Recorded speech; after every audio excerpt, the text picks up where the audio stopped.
So now jumping into our session this morning, solving the technician shortage. The goal of this session is to discuss the challenges and solutions to address the growing gaps in the refrigeration technician workforce. I'm pleased to introduce our panelists today, Todd Ernest, CEO of Climate Pros, Bryan Beitler, Vice President and Chief Engineer of CoolSys, Eugene Silberstein, Director of Technical Education and Standards with ESCO Group, and Darrow Soares, Professor Emeritus for Air Conditioning and Refrigeration at Mount San Antonio College. Before we jump into the discussion, I just want to take a quick step back to provide a little bit of context about why we're talking about this topic. So the crux of the issue here is that the industry is facing a shrinking workforce. The current workforce is retiring out. There's not enough technicians entering in to replace them, and the gap is only continuing to grow. I think a compelling stat that I heard from Doug Malou at an FMI presentation recently was that he said 16% of us are leaving and only 6% of us are joining each year. And that really drives home the point that this isn't going to get better on its own. Additionally, the Bureau of Labor Statistics is predicting over 38,000 openings for HVAC&R mechanics and installers every year between 2020 and 2030. So at this summit, we've talked a lot about the current transition away from HFCs, and that includes a lot of planned remodels and retrofits and other projects, but we don't currently have the workforce to do all of those projects in the timelines that everybody wants. And this has really become one of the biggest challenges facing the industry. It's also become one of the biggest areas of focus for us at the NASRC. And really the most important step to solving a problem is to first better define it. So before we jump into the discussion, I do just want to highlight very quickly a recent effort NASRC did to do that. We recently conducted an assessment to better define the challenges and opportunities to grow the technician workforce.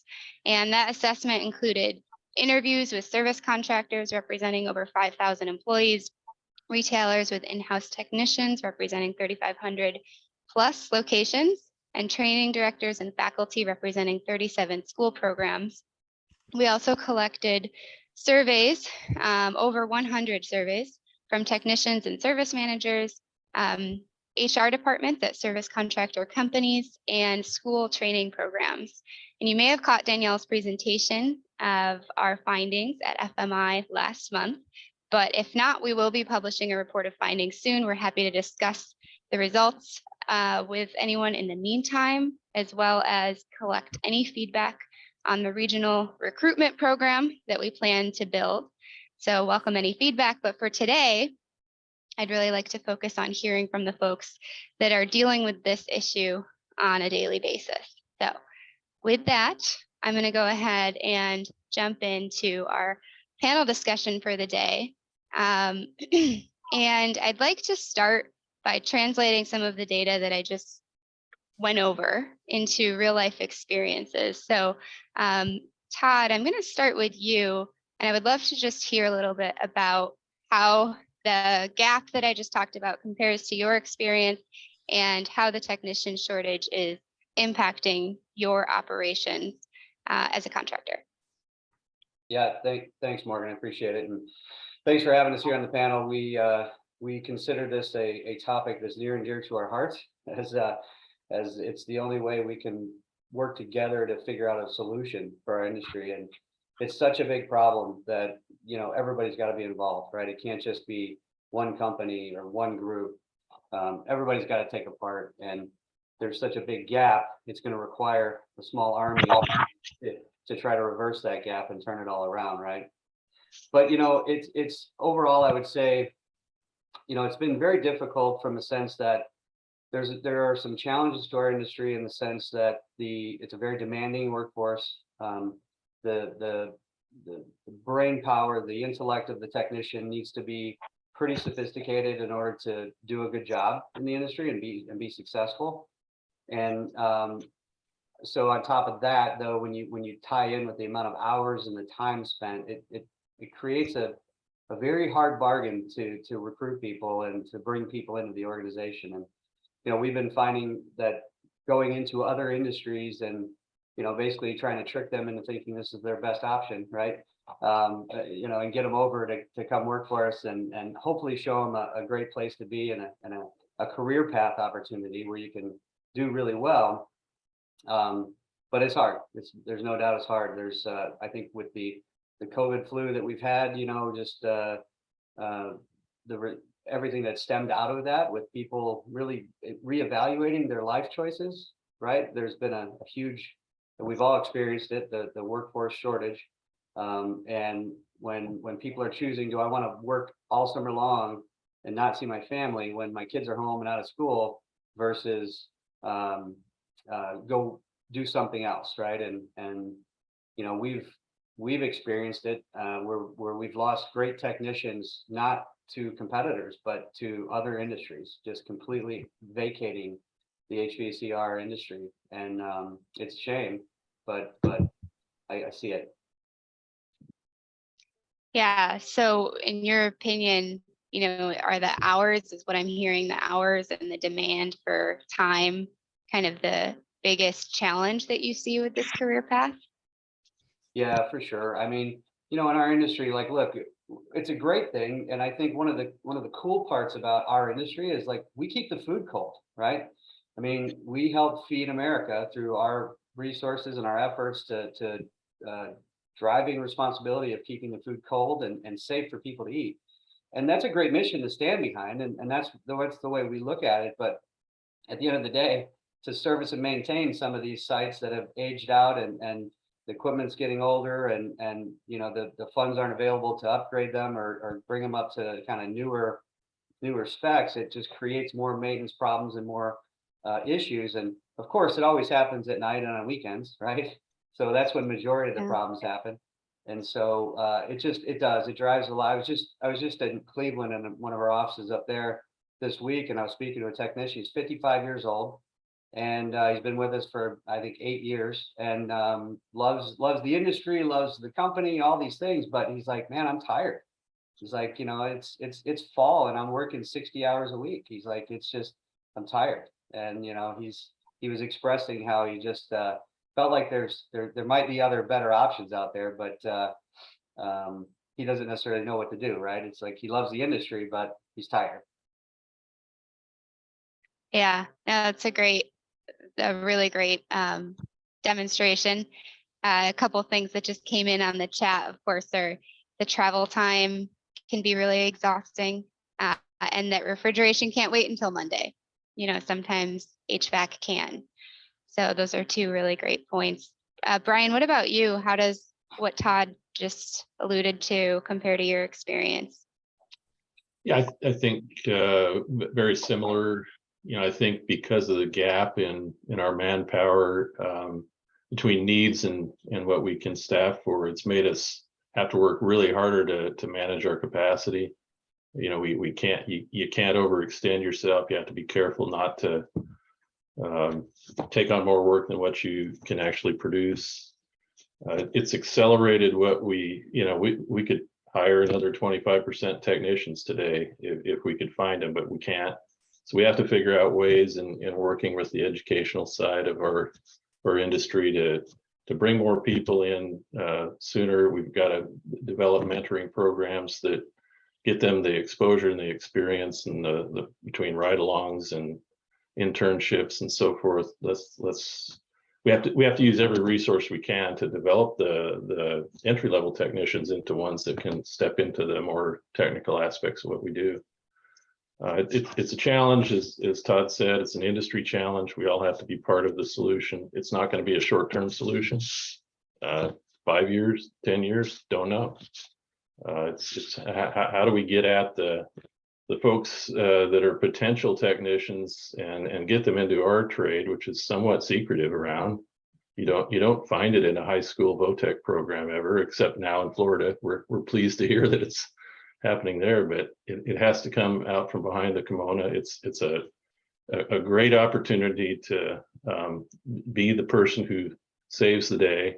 As Todd said, preserves the food. It's a recession-proof business, and we just need to find ways to bring more people into that, and that's what we're here to talk about, I think, more today, and we will talk about a lot more in the near future. Yeah, thanks so much, Bryan. And perhaps we can circle back around to some of the challenges, but you just gave me a great opening. So I'll pull Darrow and Eugene into this, and I'll start with you, Darrow.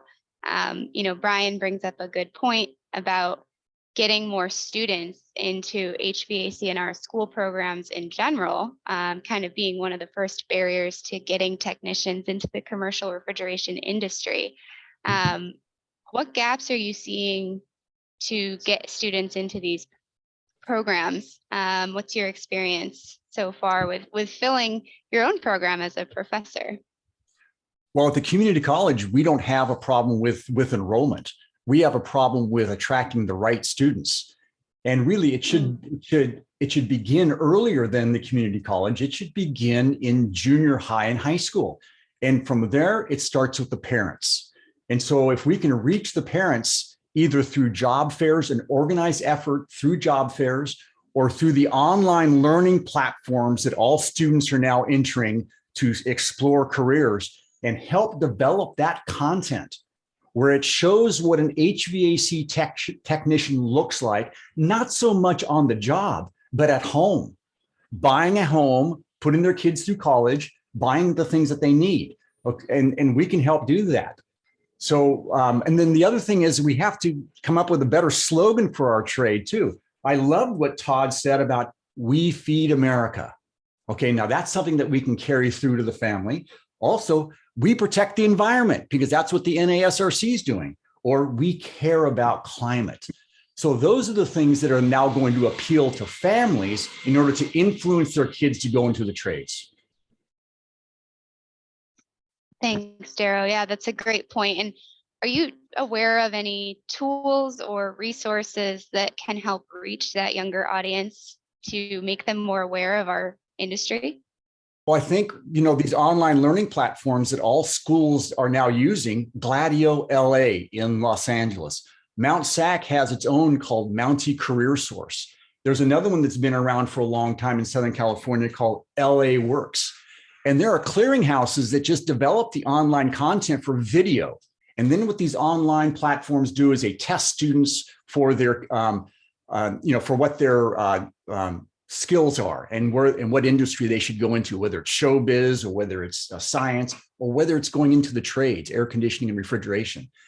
And what we can do is we can develop that video content that I was describing before, where it shows this is what you look like at work. This is what you look like at home as a result of having this job. Yeah, that's a great, I know we've talked a lot about that, Darrow. It's a great suggestion. And are you seeing an appetite from high schools once those resources are available to help get those in front of students? Well, I know that Gladio LA and Mountie, well, Gladio LA is probably the most aggressive as far as developing the video content. But we are seeing people go into what we call the regional occupational programs in California.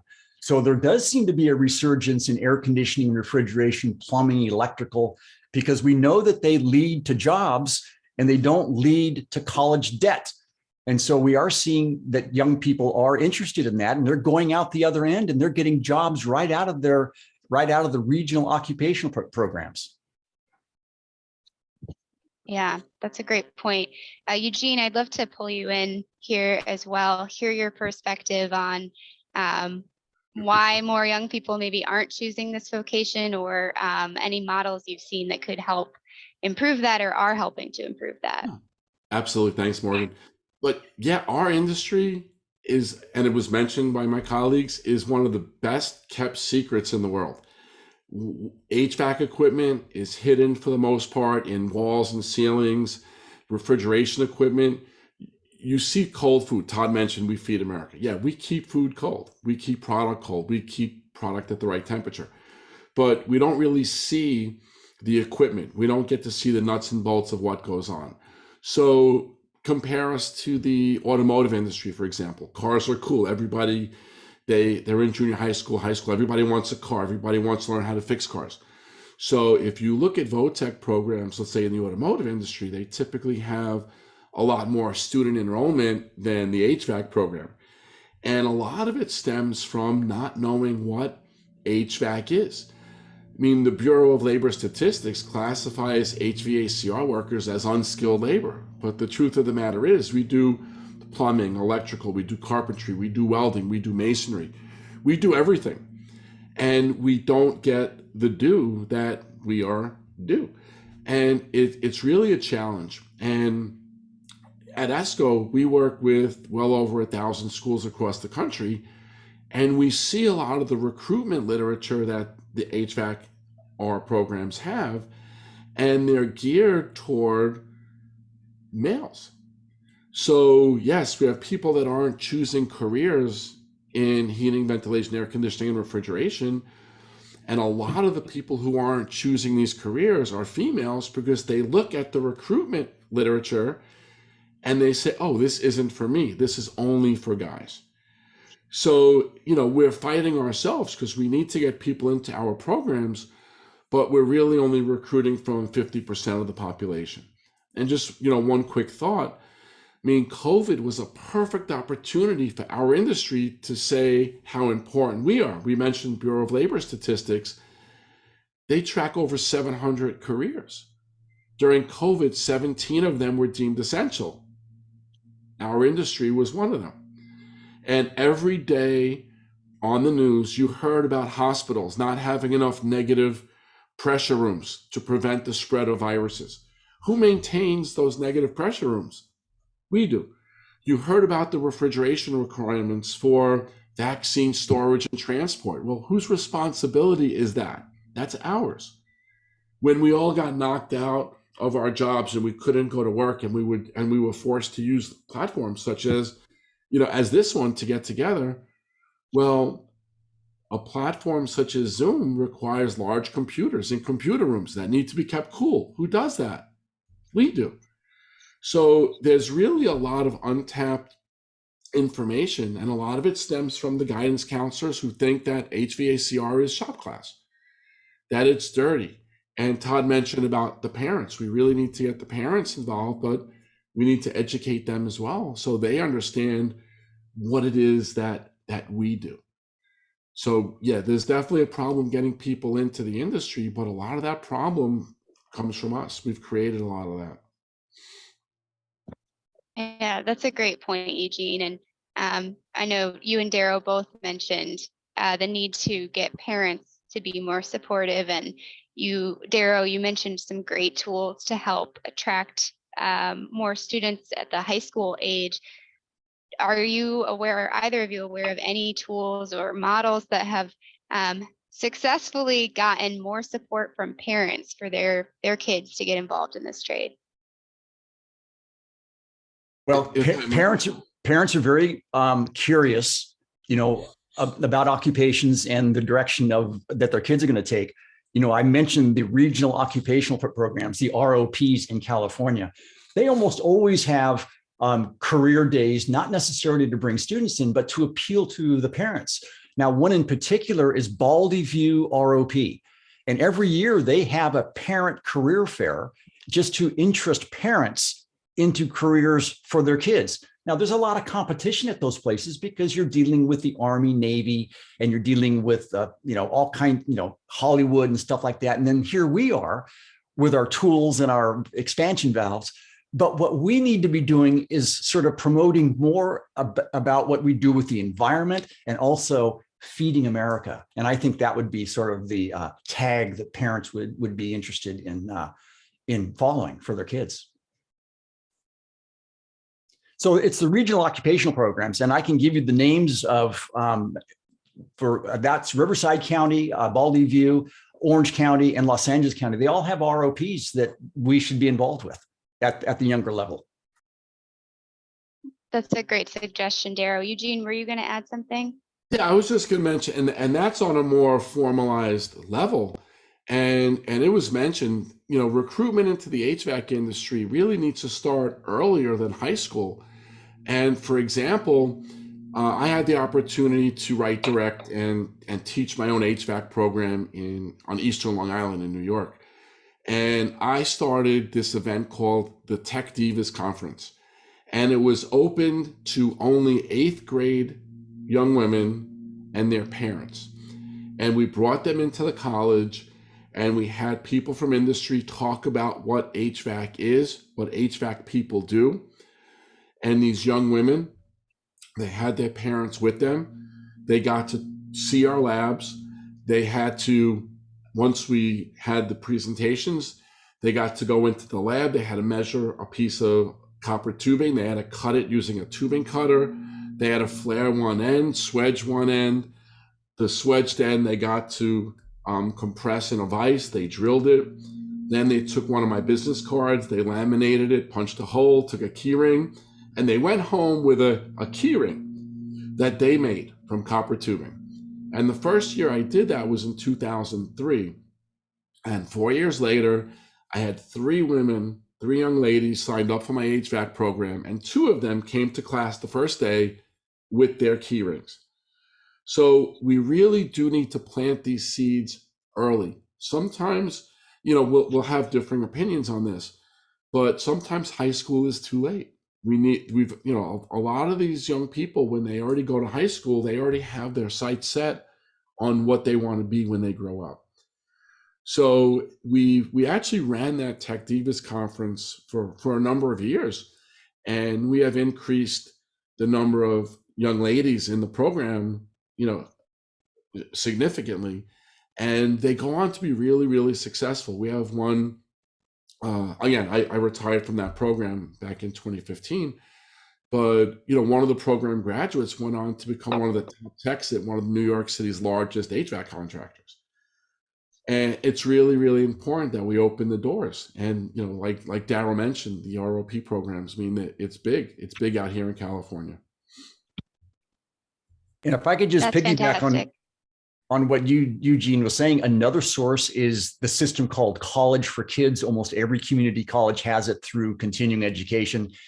It could be a program that would do exactly what Eugene is describing, where it teaches young people to do something during their summer break that could be trade related. It might be magnetism, or it might be or joining pipe like he's describing. But these kind of things, this isn't a quick fix that would be done tomorrow. It would have to be a commitment that an organization like ours would then, pursue over a period of years, because it's a big issue. Our employment is not going to go away soon. Unemployment, I should say. Yeah. Oh, well, and Darrow, what is needed from the industry on some of these recruitment efforts within schools, talking both at high school and before high school? What are you seeing that's successful, and what do you think is the biggest need? Well, I think, for instance, if you wanted to participate in the ROP job fairs at a particular location, and represent the organization, not represent the school, but represent the entire organization just to get people into the trades, there are enough air conditioning and refrigeration programs spread across Southern California to where they'll find their way into it. But it's just a matter of representing the industry as far as, here we are. We want you, and we want your young people to join. The other thing to do, though, is to, if somebody were to maybe get funding from the community college, where there's a grant system called Strong Workforce, and a grant written that would then have industry support, and maybe even showing some kind of matching resources to say, here's a plan that we have. We want to implement this for either recruiting young people, training technicians, training teachers, and here's our goal. And here's the organization that we're going to partner with in order to reach these outcomes. That would be a very strong strategy to make improvement. That's a great suggestion, and I will very likely follow up with you on that. For the folks on the line, can you just define ROP for anyone that doesn't know? You're muted. ROP stands for Regional Occupational Program. Each county has its own. They tend to be housed on high school campuses, sometimes at the community college, sometimes they collaborate together, but it appeals to young people who are not necessarily interested in a 4-year degree, but entering the economy after high school. Great. Thanks, Darrow. Todd and Bryan, I'd love to get your thoughts on this. I know we've talked a lot about recruitment efforts you guys have been involved in. Bryan, I'll start with you. Is there anything based on what Darrow and Eugene are saying that you'd like to build on, or examples that you've seen that have been successful?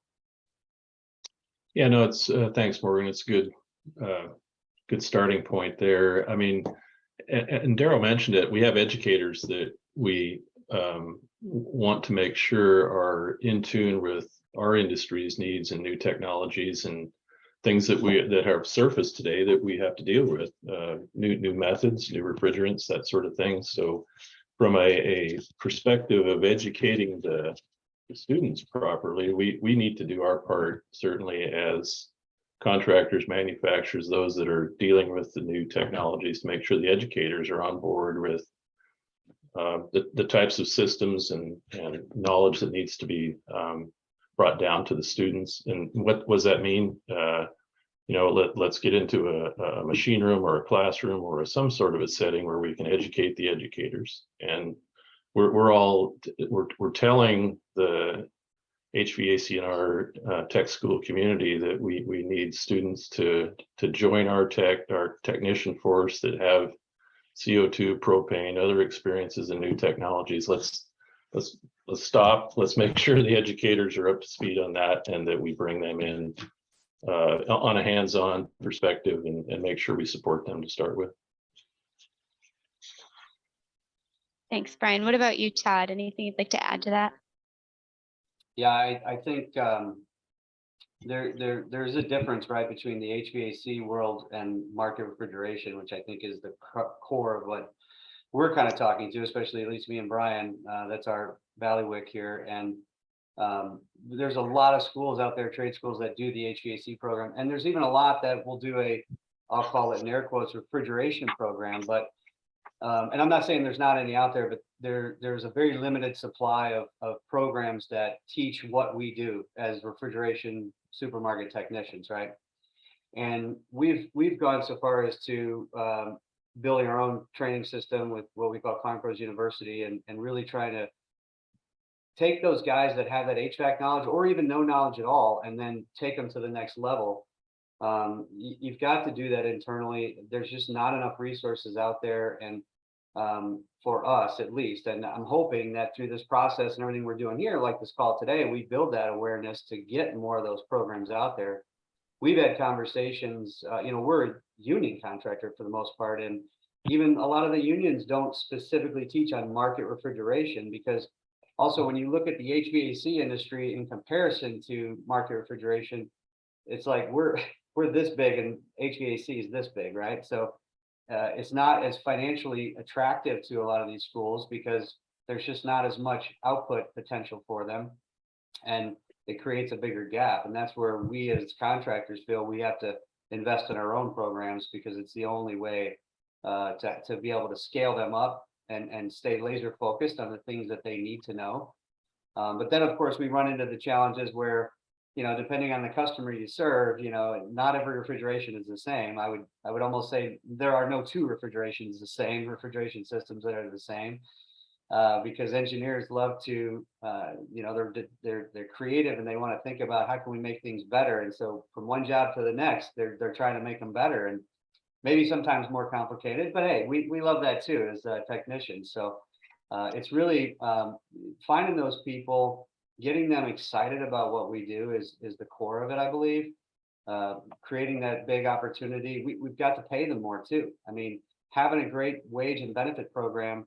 Look, if a guy can work in market refrigeration, have to be on call 24/7, 365, but he can go work for an HVAC company making the same money. I mean, there's a balance there, right? Most what I've seen and found is most really good technicians, they don't do it for the money. They do it for the challenge. They love to fix things, right? They love the excitement of finding that one weird problem that happens all the time and everywhere. And they just love the challenge of seeing new equipment every time they walk into a motor room, different customers exposure, these types of things. but those guys are far and few between for sure. And I think we grow them, but it takes a different mindset of an individual to really enjoy that and be willing to make that trade-off. So I think compensation and benefits is a big key to this. And but then that goes to the other side, right? What can we afford to pay based on what we get paid as a contractor? And it makes it challenging because everybody's trying to cut, right? I mean, everybody wants to save money. But yet, fuel costs are double what they were a year ago, and the cost of buying a van, holy smokes. Like, I mean, what we paid just 10 years ago to what we're paying today for a new van is just out of this world, right? So, and now we're coming around to this inflationary times. Who knows how bad that's going to continue to get? So there's a lot of those things we have to weigh in and really bring to the table. But all in, we want to create that program for the guys. Make sure that we've got a great comp and benefits program and hopefully the right culture and the right attitude of treating technicians the way they want to be treated and give them the respect they deserve. Yeah, that's a great point, Todd. And I think it's a great transition to talking a little bit more about having techs choose and stay in commercial refrigeration over some of the other areas once they are in an HVACR track. So I think that comes up a lot is the choice between HVAC and refrigeration, specifically commercial refrigeration. There's a question in the chat about what role remote diagnostics and problem solving could be as a way to help reduce some of the burden on techs. So I'm curious what your response to that is, Todd, if you've seen any impact of that type of technology or other things that can help kind of remove some of those challenges of the job. It's a great question. And it's honestly one of the biggest things that excites me about the future of our industry. We're working on things internally. We've got our own development. I mean, we're a refrigeration contractor and we have like 32 developers on staff. I mean, that's weird, right? But we're working on things to be able to do just that. And I'm hoping that in time, when we deploy these technologies that we're working on, and there's others being developed out there too, that we get really, really good at getting predictive about when things are going to fail. We've been able to prove that out in some of our stuff, and it's super exciting because at the end of the day, when a technician rolls into a store at 5 o'clock on Friday to go up to a case that's iced up, that's got a block of ice in it, that's been happening for days, right? Or he goes in and the refrigerant level is depleted. That sometimes has been happening for days, and it doesn't get called in until 5 o'clock on Friday or over the weekend. And we can get better at that. We can absolutely get better at that, and we can solve those problems so that we're getting proactive rather than reactive to the situation. And let's find it right away, and let's schedule for the technician to be in there the next morning versus at night when it's an emergency. And it's a win-win, right? Because for us, it creates a better lifestyle for our technicians. They're not getting beat up every night over the weekends, all these things. And for our customers, they're not paying the added absorbing cost of overtime and holiday time and all these other things that cost them more to maintain their stores. So on top of that, though, having a really good preventive maintenance program is a key of that too. And I think hand in hand, they come together to just really create a better environment for the technicians. And that's a struggle too, right? Because everybody's budgets are tight, and a lot of our customers we find have implemented these types of programs and not gotten the bang for their buck, right? And sometimes people don't do a great job at how they build those programs. It's key to build a good PM program to make sure that you've got what's important, not just a checklist, but an actual, let's go do something and measure the performance over time so we can see how things are happening. And that's where the technologies and a good program come together. I think long term, those things help us tremendously and keep us from losing those great technicians who are just tired, right? Like I mentioned earlier. But also maybe by having these technologies in the industry, attract some other technicians and different types of people that get excited about that stuff. Yeah, that's a great point. Bryan, is there anything you would add to that? I agree with Todd. The two cornerstones, preventative maintenance certainly has proven itself over time to minimize the amount of trouble calls and things. I think focused preventative maintenance, using the data that we have on a particular customer's stores or profile and so forth, where leaks occur, where we've seen issues, to focus your time. Let's don't just, as Todd said, don't check the box on the checklist, but let's put together the right sort of PM to minimize the after hours work and the trouble calls. That's critical. The diagnostic work, I think it's fantastic. There's a number of people focusing on that. Once different systems get at play, it can only help. You know, if we can take care of it over the phone or that sort of thing, that it's absolutely a piece of the puzzle to help minimize the amount of hours needed. So I wholeheartedly agree. Yeah, goes back to this idea that we've got to have everybody involved in this, right? Yeah. There's a great comment in the chat that kind of goes to this idea of getting the students into the field. The comment is, as a member of Rotary International, we offer toolships to kids graduating from the technical high school. The toolship is usually matched by a tool company, and it helps the graduates from high school buy a significant amount of tools as they transition from high school into a next level program. So I would love to hear, Darrow, from you a little bit about some of the models that you've seen that help recruit students who are graduating into different industries. And of course, I'm specifically interested in commercial refrigeration. Well, as it relates to tools, I mean, I think a tool scholarship from Rotary, and then get Rotary involved in understanding the work that we do in market refrigeration. Since they're the one offering the tool scholarship, which is critical, because that's one of the major problems when students leave a trade program. They don't have any tools, because the trade program is usually the one that provides the tools for all the labs they do. So they walk away without a tool bag, and then they find out they got to spend about $1,800 on tools just to function. So to start with Rotary and say, hey, you're offering tool scholarships, here's where those tools are going, and get them informed. And we can do that. I'm not a Rotary member, but you know, if whoever is the contact would be the best recruiter. So, you know, permeating ourselves into the other aspects of the economy, whether it's, you know, trade organizations, or whether it's civic organizations, or even faith-based organizations. You'd be surprised how far a youth group would go, just as far as going in and saying, hey, here's an opportunity for us, okay? And making connections that way. And I tell people 1 or 2 recruits is good. When we place students, if we place one student, when I was at Mount Sac, if we placed one student with CoolSys, or if we placed one student with Train, that was a success. We have to look at it the same way as far as recruiting young people into the trade. Because if we get the right individual who has a strong work ethic, then, you know, they'll stay in this career for the rest of their lives, and hopefully sort of motivate their kids to go into it. Yeah, it's a good point, Darrow. And just to take a step back from your perspective with your student, what are you seeing as the biggest challenge to getting those students to choose commercial refrigeration? Is it, we're seeing some things in the chat come in about awareness and funding. So from your perspective, what are some of the biggest challenges there? Well, I think what Todd said, we do not have commercial refrigeration equipment in our labs. It's too hard to set up, and it's hard to maintain. It's much easier for us to buy a single air conditioner with an economizer and do air conditioning. And we get more bang for our buck. And now with mini splits are like easy for us to put together and teach. Even the VRF, the VRV stuff is easier for us.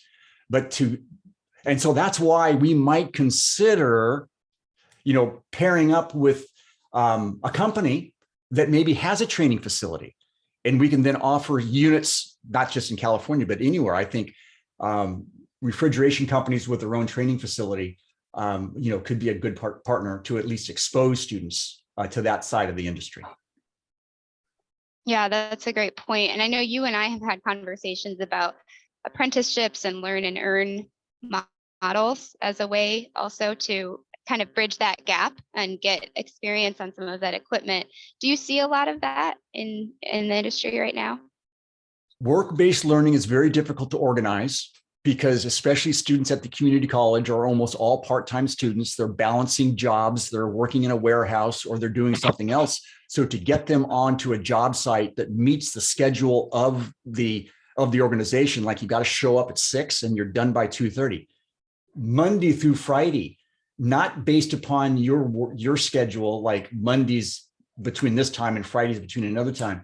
So it's got to be well organized. And again, it's one of these situations that has to be planned out, and we have to have the opportunity to, match students with specific contractors that are then willing to deal with students.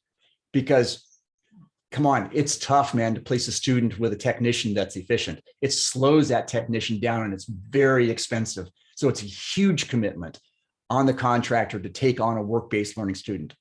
So we realize that. Yeah. Well, I'd love to give Bryan and Todd the opportunity to react to that as well. Bryan, I'll start with you. Your reaction or thoughts on apprenticeships and work-based learning and some of the challenges that Darrow just highlighted. It's a challenge. It has to be part of our program, and we do. There's a capacity. We can only take on so many, and we want to do that, but it is expensive. But how better way is there to, expose a potential technician to the trade, and they may not like it. It may not work for them, and it's the opportunity to get that out of the way, or if it turns them on to the challenges and such, that really could cement them in for their career. And so taking on as much of that, and it can't just be California, it has to be across the country. And it's a major commitment on our part, and Todd's as well. Certainly any contractor, there's an expense to it. Not every job is suited for 2 people, but if we're not doing that, we're probably not doing our part in the bigger picture long term. Yeah, I would totally agree. And we have found that if you don't take that time right away when they're just coming in and evaluate them properly, get them exposed to what their future looks like, it's sad, but we see a lot of attrition when we do that properly, and people come in and then they're like, this isn't really what I thought it was going to be, and then we do find the opposite. Sometimes we're like, holy cow, this is like so cool. Like I can't even, like, case in point, my 17-year-old is talking about being a diesel mechanic when he grows up, and I'm like, I think I have something else for you, so I had him do a ride along with one of our guys, and he was blown away. Like, he didn't realize, which that's embarrassing for me, right? He didn't realize that how exciting what we do could be, but it totally changed his mind around it. And but it's really getting them exposed to those things and evaluating them quickly and up front. It's a huge cost. I mean, honestly, it's a big burden for us. And as Bryan said, we can't do it for everybody, and we can't do it, in big droves. We just can't afford to, but we definitely do it a lot. And we would love to do it more if the resources were there, and certainly would. And then having that apprenticeship program to run alongside that after the fact, when they sign in and commit. And to Darrow's point, I love that where he was thinking about that, of partnering, because that's how I think about what we do in our training program. Is like, we could take a guy who doesn't know anything and teach him the basics, but man, you give me a guy that knows the basics and knows the HVAC world, I feel like our program is really geared to take them to the next level. And that's an exciting concept for me, for sure. Because it's all about learning and development with these guys too, right? You get them in, I think you got to show them a career path too. Like, it's not, some guys, they want to be technicians forever, and that's awesome. I mean, we need those folks too. And but what's on the other side too? Like, some people don't want to be a mechanic, technician for the rest of their lives, and they want to understand, what's my career path here. And I think it's also a big part of it.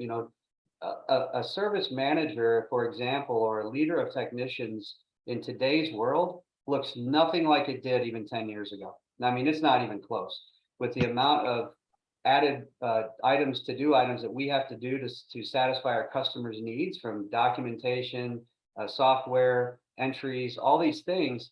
It creates a whole nother level, right? That before, I mean, you ask any any 50-year-old technician or even younger actually, what it was like back in the day, you know, when they were young. It was, I filled out my ticket, I got it stamped, and I left.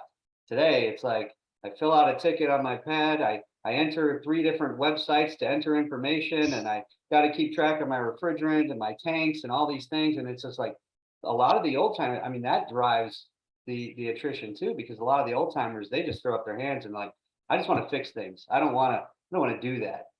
And so a big part of this too is developing the leaders for tomorrow. And I love the way we kind of look at that too, of having that career path. To me, that's the most important thing for these guys, to just understand there's going to be more options down the road too. And we've got to do that as organizations. It's our responsibility to grow that. Otherwise, they leave the industry and they take more information that's up in their heads, and it just disappears. And it's a sad thing to see. It really is. Yeah, that's a great point, Todd. It is related. I'll pull one question in from the Q&A about if techs are trained on using remote diagnostics. And the comment is, we find younger techs love it. Older techs are challenged using computers to solve problems. And we need to be able to charge customers for remotely solving problems instead of a trip, charge, and service call. Any thoughts on that related to what you were talking about a little bit? Absolutely. And I think in a lot of ways, we're going to get there. Our industry is definitely evolving to that point, and we're absolutely going to get there. I mean, it can't solve all the problems, but it certainly can minimize the noise. And like I mentioned earlier, the after hours, the weekends, the nuisance stuff that goes on out there that a lot of times can be triaged remotely without rolling a truck to a site. And I certainly think that's the future of our industry. Yeah. Eugene, I'd like to circle back on a couple of things that have come up in the last couple comments, and it's really all centered around collaboration between schools and industry, and how do we improve that? And as somebody who works with schools all across the country, you know, what are your thoughts on ways to better improve this collaboration, these great examples that we're talking about, but that take up some resources? Yeah, like Bryan and Todd both mentioned, bringing people on board in an internship type setting is very costly to the companies. And one thing, and I've mentioned this to many community colleges across the country, is we had trouble. We wanted our students to get hands-on experience before they graduated, to see if it was a right fit. And we actually added a course into our program where students were required to do 120-hour minimum interning with a company. And one of the challenges was, well, if a student in my program is interning with a company, well, what happens if they get injured? Now, how does that affect my insurance? And what we, after doing a lot of research, found was, because if a student was registered in this internship course, which was part of the program, they are participating in a college-sponsored event. It's part of their coursework.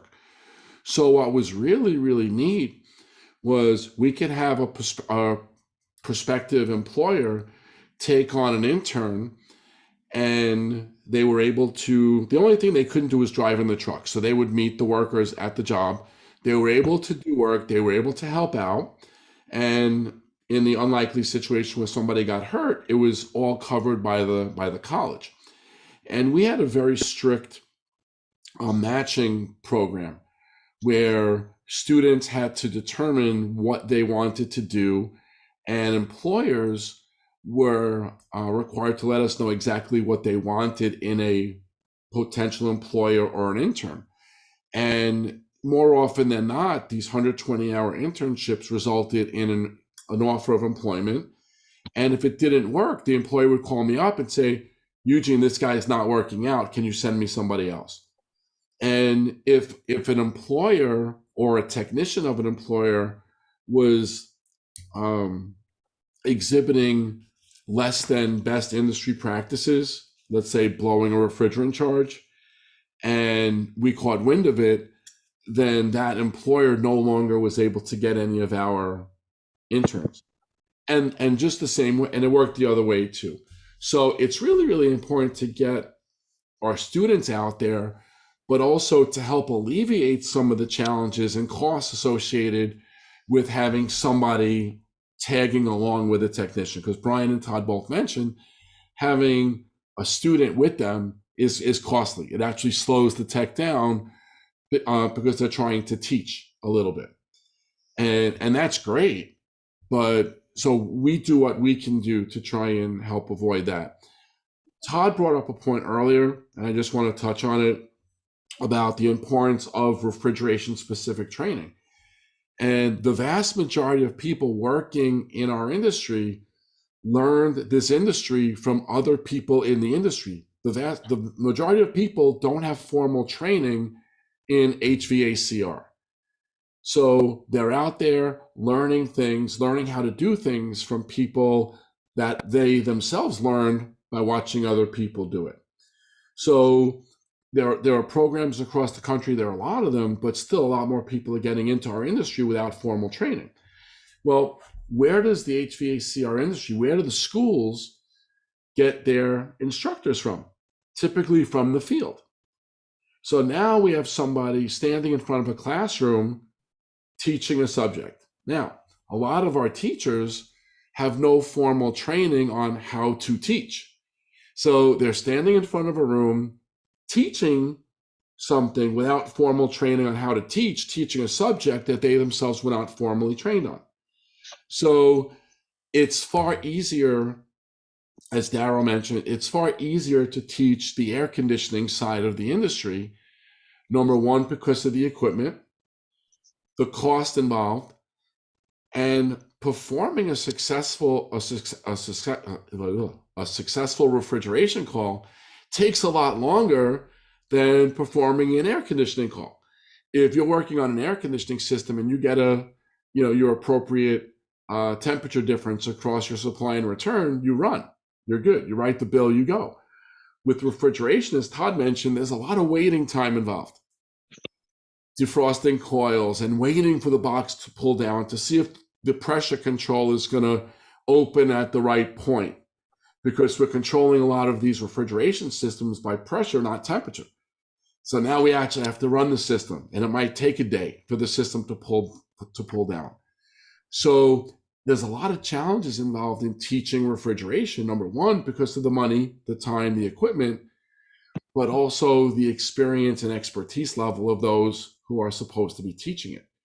If a teacher doesn't know something, they won't teach it. If they don't teach it, students don't learn it. If students don't learn it, they can't do it.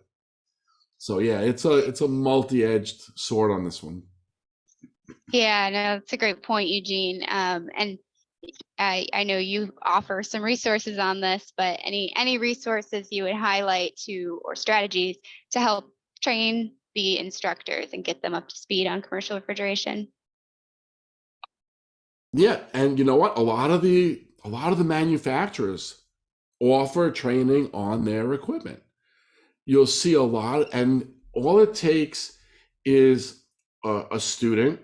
Once they graduate, they really need to say, okay, well, I want to specialize and do X, Y, Z. Because a lot of these programs, like Darrow said, don't have specific commercial refrigeration programs. There are a few of them. They're few and far between.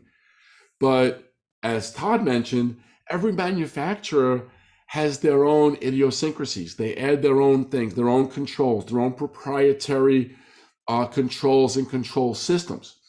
So if you become even ice makers, let's just say, if you are trained to work on a specific manufacturer of ice making equipment, that doesn't mean you can switch to another brand and be as effective and efficient.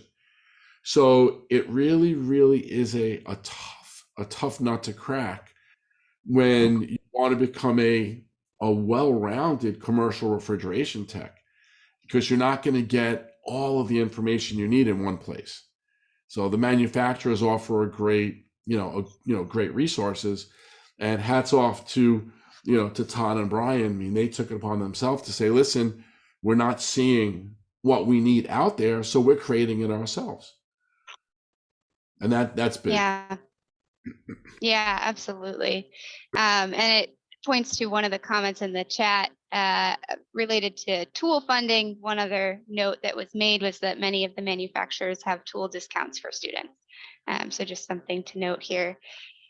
We only have a few minutes left, and I do want to give you all a chance to share sort of your key takeaway closing statement without rushing through it too much. So maybe Darrow, I'll start with you. What your key message to the audience, if you could leave them with one thing today, what would that be? It starts at home today, and for the next few days, say something good about your trade to your kids. Just say, you know what, today I did this, and you know what, it was fun. Don't go home and say, don't do what I do. Talk about your trade, talk about your occupation. That's the only way your kids are going to become interested in what you do. Todd, I can't believe that your son is 17 and he's not hung out with you yet. Okay, that's our job. What's even crazier is his older brother is a technician that works for us. I don't get it. The next thing is the next point that we didn't cover: get on an advisory committee. Go to the local school, the ROP or the community college, and insist on attending their advisory. Those are my takeaways. Thanks, Darrow. That's great. Eugene, what about you? Your call to action or your key message? If you have the opportunity, get on your soapbox, talk about what commercial refrigeration is, talk about what we do, talk about how we are critical to our existence. You go into a supermarket and you see cheeses from all around the world. How did they get there? You go to a florist, you see flowers from all around the world. You get Maine lobster tails in the middle of Arizona. How did they get there? Think about what we do and what we rely on a daily basis, and how the vast majority of what we do and what we rely on wouldn't be possible without commercial refrigeration. Great message. Thanks. Todd, what about you?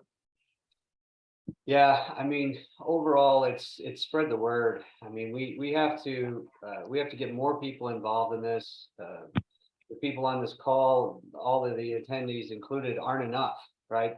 We've got to recruit more people to help us spread the word about what the great opportunity is. When you look at the cost of someone leaving high school, going into college, taking on 4 years of debt for going to college, not able to work, compare that to somebody coming out of high school, going into a trade, especially the refrigeration trade. In 5 years, they're not only don't have the debt to go along with it, but they're making a 6-figure salary and doing great things for building a family or a foundation to build from. That's the messaging that we try to spread, and I think we all need to spread it. And to Eugene's point and Darrow's point, it's like we gotta remind people, how do these things get cold? How does this stuff work? Hey, do you ever wonder, when you open up that freezer door, like at the grocery store, how is it that this ice cream is so rock hard, right? And it's important to just keep the messaging going. We have to have more of these dialogues, these meetings, just to bring up the awareness and raise it everywhere. Yeah. Bryan, I'll let you say the closing statement here to close us out. Yeah, everybody's said the obvious so far. I think it's everybody's issue, but it is truly an industry call to action here. It's not just those of us on the call, not just those of us listening, but it's manufacturers, it's contracting end of the business. It's those end users that have their own service departments that are in the same pickle that we all are in. We're a few years behind in probably starting this. It's exciting that it is a topic in a summit such as what NESRC is putting together. This ain't the last time we're going to visit this topic. Everyone needs to be involved regionally, locally. If the statistics that we have in front of us don't tell the story, nothing will. And so for the sake of our industry, we've all got to do our parts. And thanks to NESRC for certainly having this segment in the summit. And thanks for devoting the time. This is one of our major initiatives for our organization, is to try to do what we can to solve this problem and bring people together. So yeah, I look forward to the next steps. It's an industry thing, and it's exciting to see us have it on the table. Yeah. Well, it's pretty clear. Thank you all. I think the message is clear across all of our panelists that we need everybody on the line and more involved. So we appreciate you all being here. I think we may have to schedule some follow-on discussions about this. I think we just scratched the surface, but thanks so much to our panelists for sharing your insights today, for helping to lead this challenging topic. Thanks so much for everyone on the line for joining, and I hope everybody has a great rest of their day.